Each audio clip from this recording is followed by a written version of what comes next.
오늘 하나님께서 우리에게 주시는 말씀은 신약성경 데살로니가전서 5장 18절 말씀입니다. 제가 보는 성경으로 신약성경 332쪽입니다.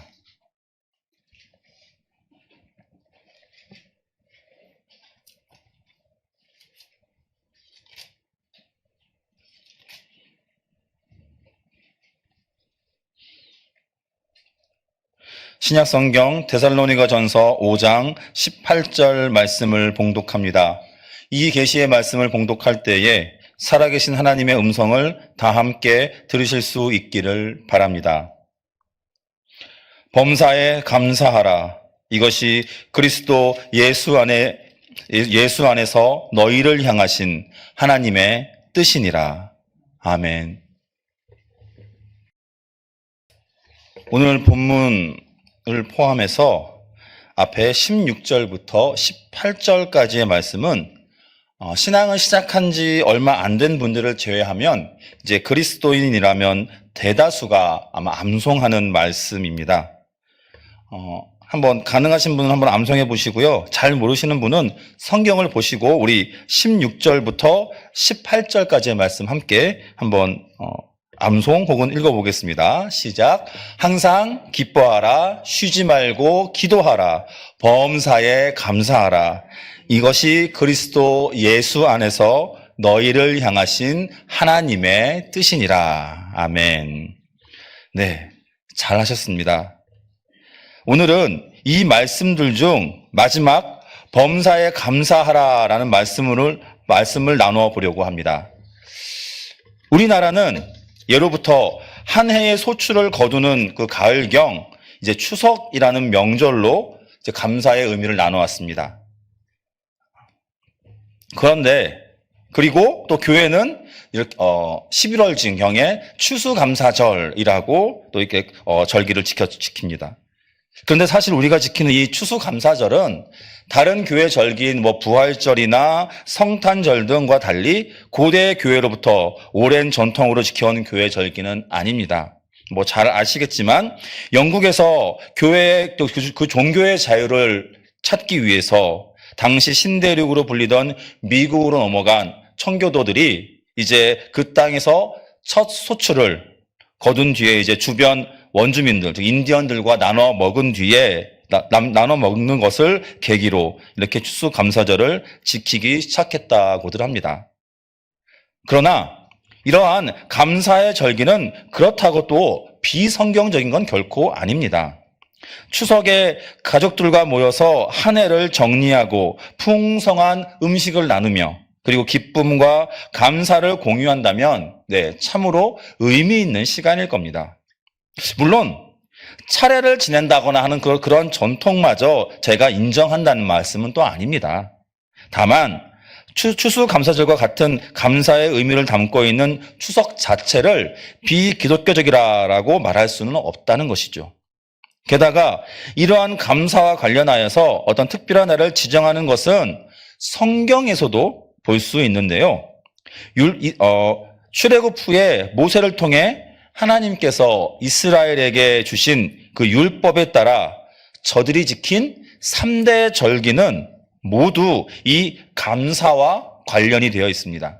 먼저 유월절은 이스라엘이 이집트를 탈출하던 그 당시 이제 10가지 재앙 중 마지막 재앙인 장자의 죽음으로부터 보호받고 그리고 마침내 이집트를 탈출하게 된 것에 대해 감사하는 절기입니다.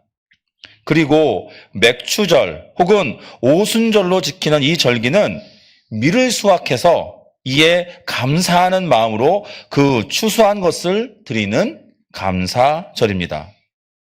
마지막으로 초막절은 모든 곡식을 거두어서 그것을 이제 예물로 드리는 감사절로 아마도 우리 추석과 가장 비슷한 의미를 갖는 절기로 여겨집니다. 그 날짜도 비슷합니다.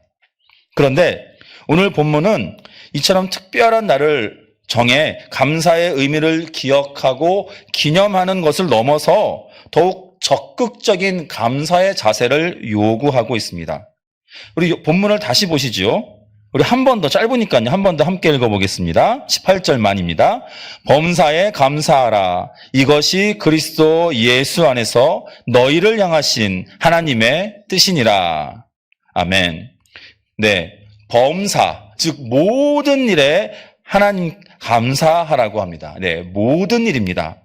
신약 성경을 처음 기록한 이 헬라어로는 이것을 엔 판티 유카리스테이테라고 합니다.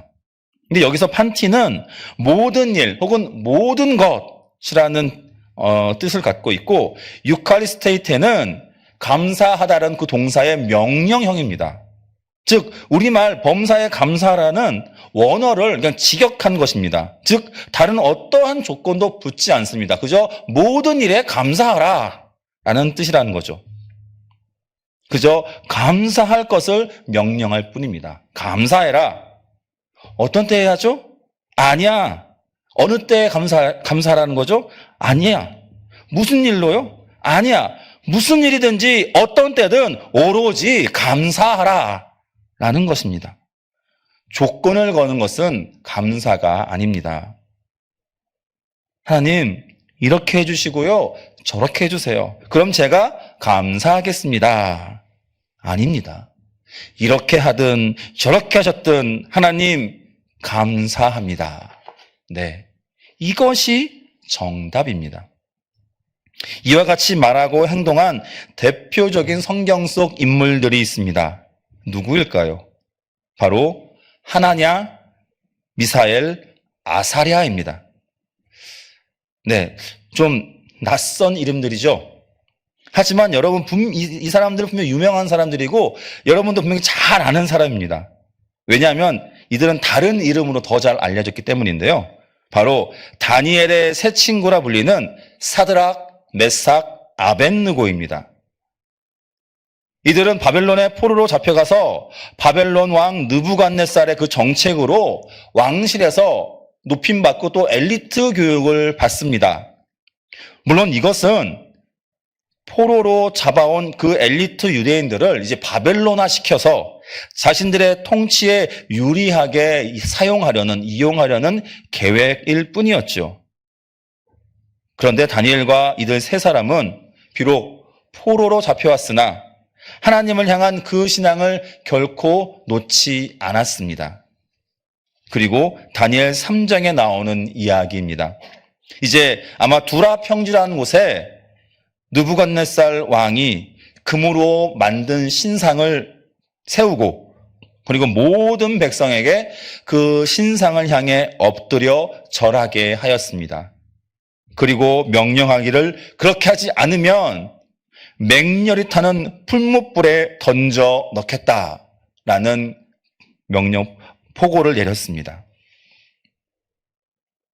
그런데 이에 이들 세 사람은 이 명령을, 이 법을 단호히 거부하고 기꺼이 풀무불을 선택합니다.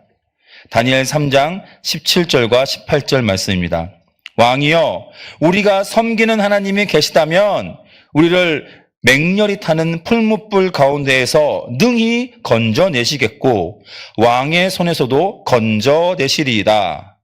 그렇게 하지 아니하실지라도 왕이여, 우리가 왕의 신들을 섬기지도 아니하고 왕이 세우신 금신상에게 절하지도 아니할 줄을 아옵소서.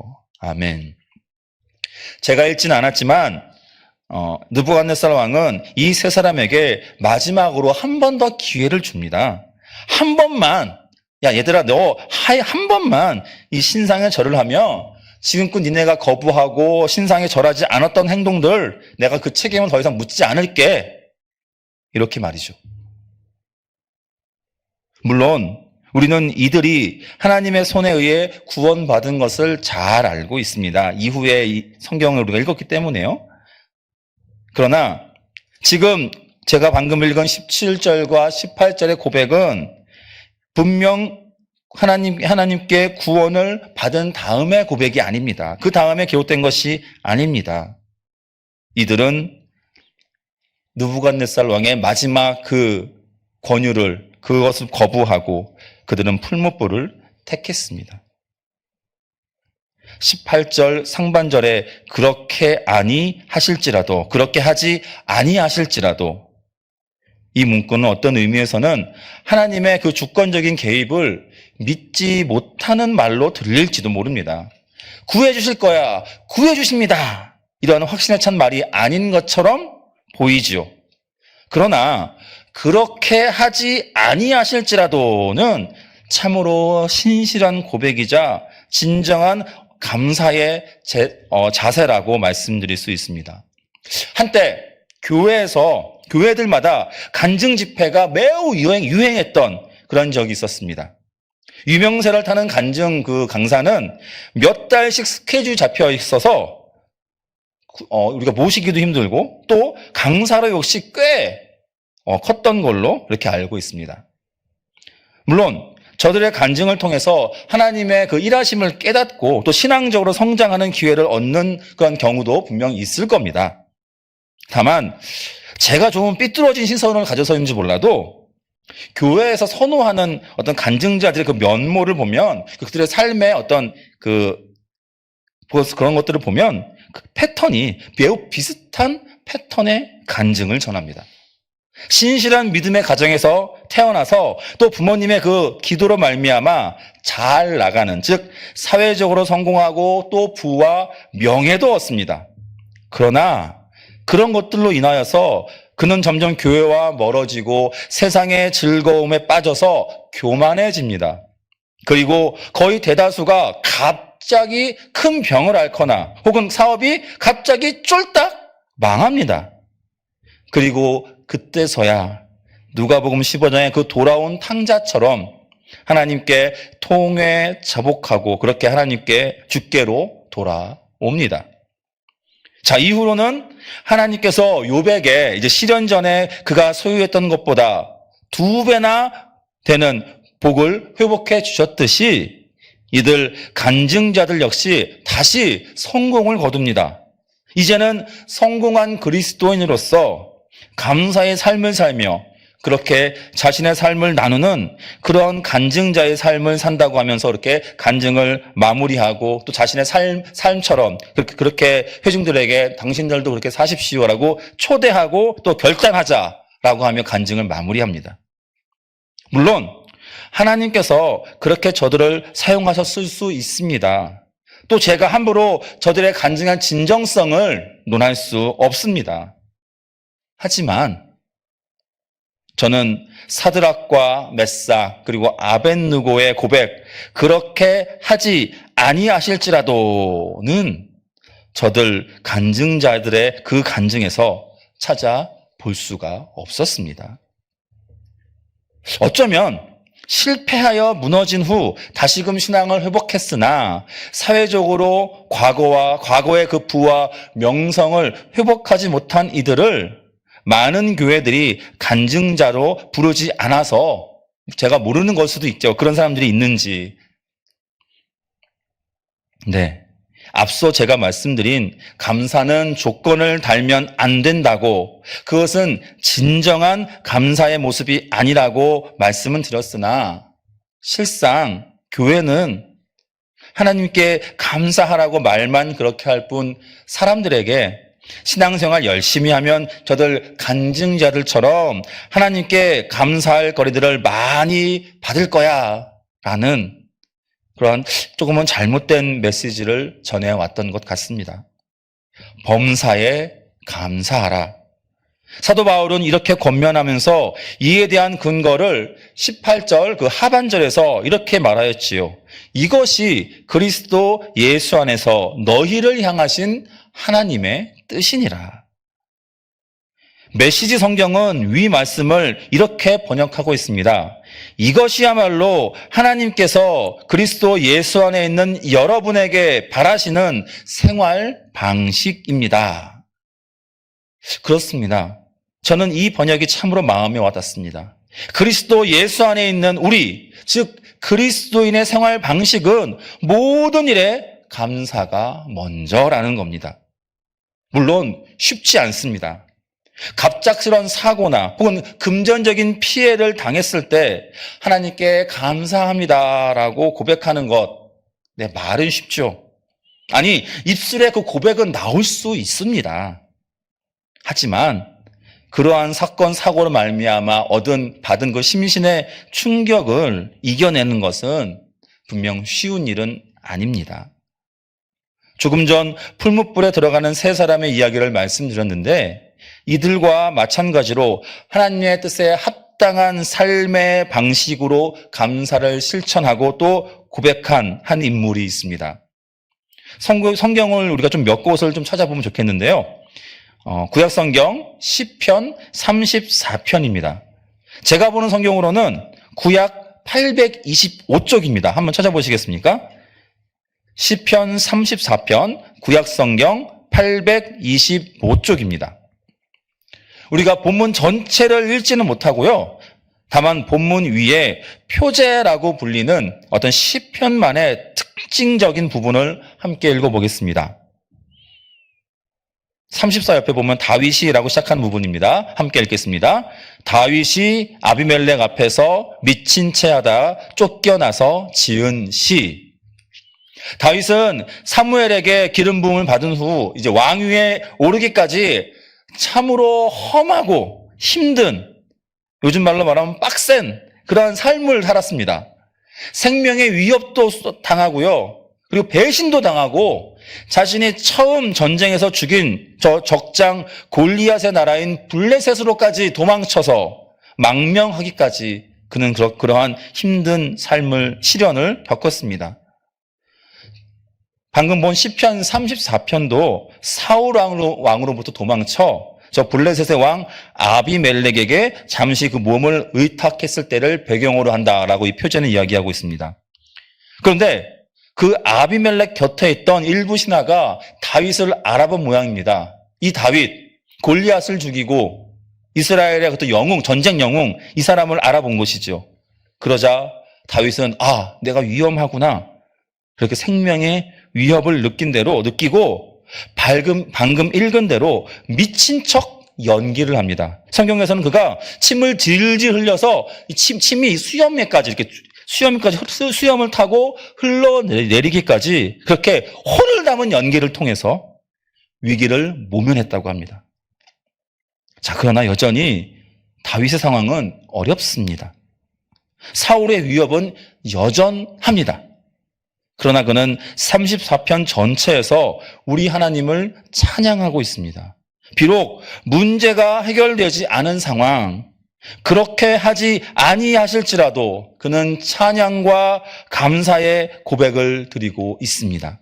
나아가 이러한 다윗의 삶의 태도는 이것 단 한 번으로 그치는 것이 아니라 시편 52편부터 59편은 모두가 표제에 다윗의 시라고 다윗과 연관 지은 후에 더불어서 그 시들이 모두 다윗이 사울 왕에게 쫓겨 도망자 신분인 상태에서 노래한 시라고 그렇게 표제가 붙어 있습니다. 구약성경 839쪽의 시편 52편의 표제는 이렇습니다.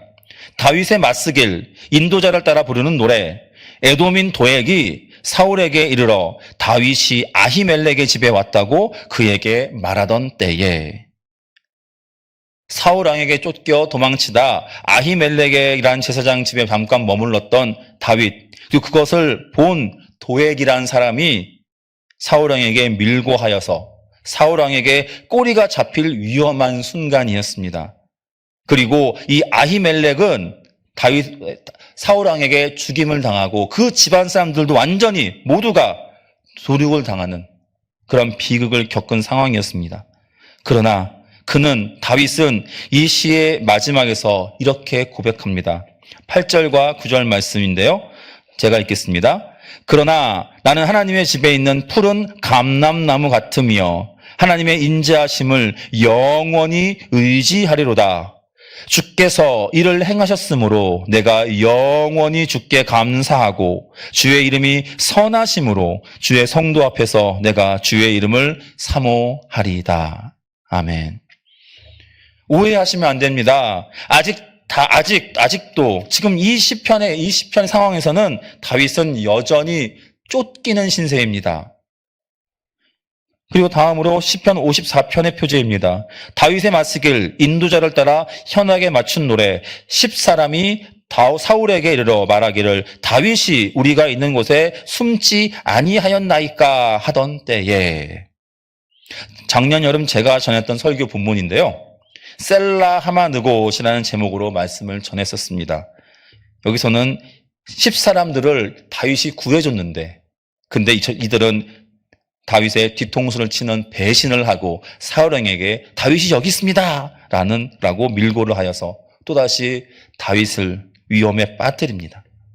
그런데 이 밖에도 57편과 58편 그리고 59편의 표제에선 모두 다윗이 사울의 위협 속에서도 그리고 그러한 상황이 해결되지 않았음에도 그의 삶의 태도는 한결같습니다. 오늘 본문의 말씀처럼 그리고 사드락, 메삭, 아벳느고의 고백처럼 상황은 여전히 어렵고 생명의 위협도 여전하고 도망자 신세로 그 팍팍한 삶 가운데 있습니다. 그러나 그렇게 하지 아니하실지라도 나를 구원해 주시지 아니하실지라도 나를 여전히 이 험난한 시간 속에 있게 하실지라도 모든 상황 속에서 그는 감사와 찬양으로 하나님을 높이고 있습니다. 2024년 새해가 시작되었고 그리고 그 첫 달에 3분의 2가 이미 지났습니다. 연초에 우리는 많은 계획을 세웁니다. 작년 한 해를 돌아보며 반성도 하고 또 이를 바탕으로 24년도를 어떻게 살지 다짐도 하죠. 자, 그렇다면 우리의 계획과 다짐 속에 과연 하나님을 향한 감사의 고백이 존재하십니까? 더불어 작년을 돌아보며 바라던 일이나 또 계획이 잘 되지 않은 것에 대한 반성과 후회 혹은 원망이 있을 수 있습니다.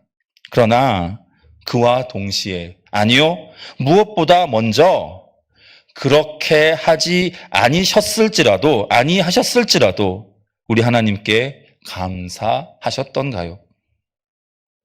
나아가 우리의 계획과 다짐을 하나님께서 올해 허락하지 아니하실지라도 네, 죄송하지만 분명 계획과 다짐과는 다르게 올 한 해를 보낼 가능성이 매우 큽니다.